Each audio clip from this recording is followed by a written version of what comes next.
السلام علیکم پیارے بچوں، آج میں آپ کو خے کی کہانی سناؤں گی۔ ایک دن خالد اپنی خالہ اور خالو کے ساتھ سیر کو گیا۔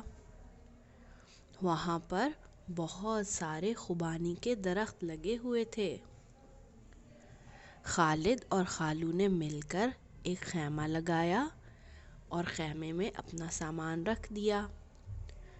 پھر خالہ اور خالو تکے بنانے لگے تاکہ وہاں پر بیٹھ کر مزے سے کھا سکیں۔ خالد نے دیکھا ایک جگہ بہت سارے خربوزے لگے ہوئے ہیں اور پیارے پیارے خرگوش ان خربوزوں کو کھا رہے ہیں۔ خالد کو خرگوش بہت اچھے لگے۔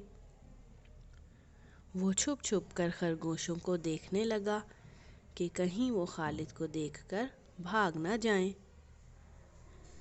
خالہ اور خالو نے کھانا تیار کر لیا تو تینوں نے مل کر کھانا کھایا اور انہیں سیر کر کے بہت مزہ آیا۔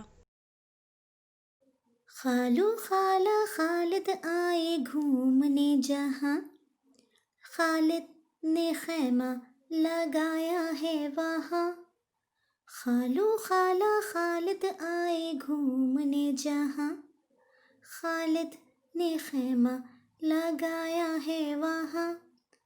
خالو نے بنائے ہیں تکے وہاں، خوبانی کا درخت ہے جہاں۔ بھاگ رہے ہیں خرگوش یہاں سے وہاں، میٹھے میٹھے خربوزے لگے ہیں جہاں۔ خالو خالہ خالد آئے گھومنے جہاں، خالد نے خیمہ لگایا ہے وہاں۔